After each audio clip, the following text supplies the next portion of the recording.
너희가 은을 받지 말고 나의 훈계를 받으며 정금보다 지식을 얻으라. 대저 지혜는 진주보다 나음으로 원하는 모든 것을 이에 비교할 수 없음이니라. 오늘 생명양식은 잠언 8장 1절에서 21절 말씀입니다.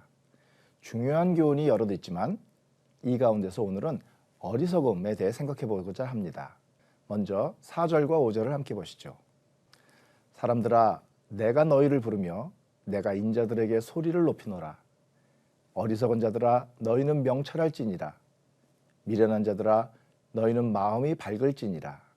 자, 여기서 지혜는 자신의 말에 귀 기울여야 할 청중들을 부르고 있습니다. 사용되는 호칭은 4가지지만 알고 보면 같은 사람들을 조금씩 다르게 부르고 있는 것 같습니다. 사람들아, 인자들아, 어리석은 자들아, 미련한 자들아, 이렇게요. 자, 지금 누구를 부르는 걸까요? 맞습니다. 모든 사람들이죠. 지혜의 말씀에 귀 기울이지 않아도 되는 사람은 없을 테니까요. 그러니 우리 모두를 어리석은 자라고 부르고 있는 겁니다. 어리석다는 게 뭘까요? 아마도 조금만 신중하면 문제가 없을 수 있는데 그렇게 하지 않아서 낭패를 보는 경우를 어리석다고 하는 걸 겁니다. 눈앞에 뻔히 보이는 정답을 놔두고 엉뚱한 걸 택하거나 누가 봐도 그게 아닌데 어처구니 없는 선택을 해서 결국 문제를 키우고 화를 당하거나 하는 그런 경우들이죠.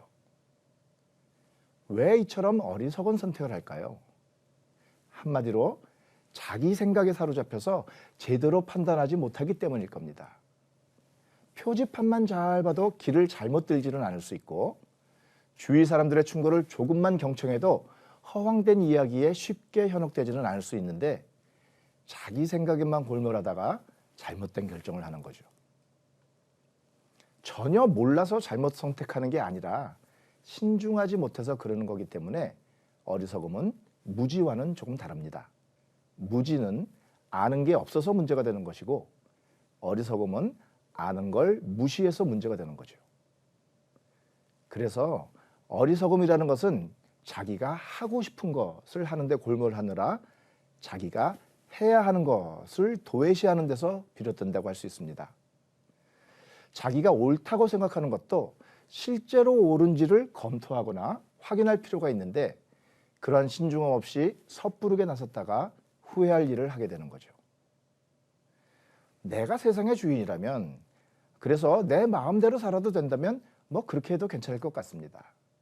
하지만 세상이 내 생각대로 되는 게 아니라면 다시 말해 세상의 주인이 따로 있고 우리가 마땅히 따라야 할 질서와 규범이 있다면 어리석음은 큰 문제가 됩니다.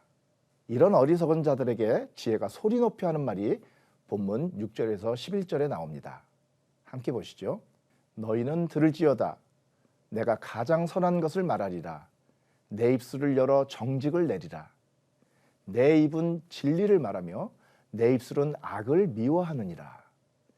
내 입의 말은 다 의로운즉 그 가운데 굽은 것과 패역한 것이 없나니 이는 다 총명 있는 자가 밝히 하는 바요 지식 얻은 자가 정직하게 여기는 바니라. 너희가 은을 받지 말고 나의 훈계를 받으며 정금보다 지식을 얻으라. 대저 지혜는 진주보다 나음으로 원하는 모든 것을 이에 비교할 수 없음이니라. 자, 여기서 말하는 건 다른 게 아닙니다. 자기 생각대로 하지 말고 지혜가 하는 말을 따르라는 겁니다.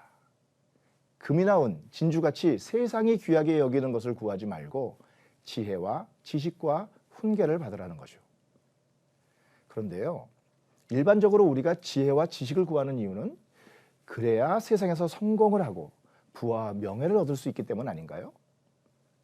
그런데 이와는 반대로 은이 아니라 훈계를, 금이 아니라 지식을 구하라고 하시는 이유가 뭘까요? 얼핏 보기에는 6절에서 9절 말씀처럼 지혜가 하는 말이 가장 선하고 정직하고 진리이고 의롭기 때문에 그래야 한다고 하시는 것 같습니다. 그런 것들이 은금이나 진주보다 더 값진 것이기 때문에 지혜를 따르라고 말입니다. 하지만 그런 이유만은 아닌 것 같습니다. 여기서 우리에게 말씀하시는 지혜가 누구죠? 바로 지혜 그 자체이시자 지혜의 원천이신 하나님이시죠. 그 하나님께서 17절에서는 나를 사랑하는 자들이 나의 사랑을 입으며 나를 간절히 찾는 자가 나를 만날 것이라고 말씀하십니다. 그리고 21절에서는 나를 사랑하는 자가 재물을 얻어서 그 곳간에 채우게 하시겠다고 말씀하세요. 하나님께서 은과 금보다 지혜와 훈계를 받으라고 하시는 이유는 하늘의 것인 지혜와 명철만 주시고 세상 것인 부와 명예는 안 주시려는 것이 아닙니다.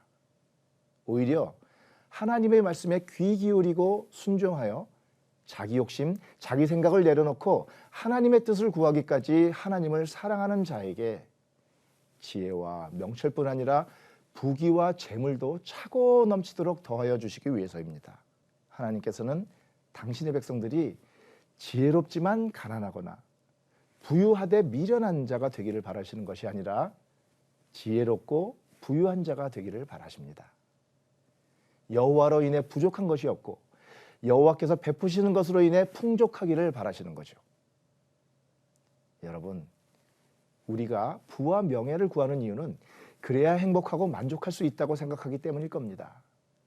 그런데 하나님이 다스리시는 이 세상에서 하나님의 말씀을 거스르면서도 행복하거나 만족할 수 있을까요?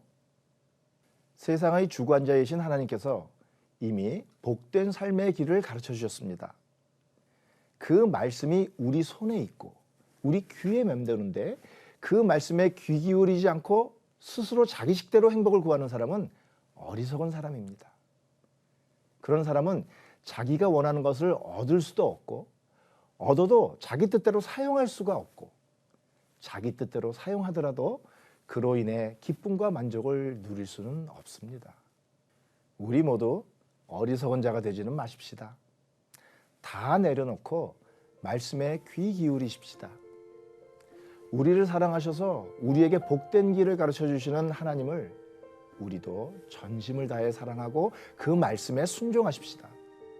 그래서 하나님의 사랑을 잊고 하나님께서 베푸시는 그 모든 은혜의 복을 받아 누리는 우리 모두가 되시기를 바랍니다.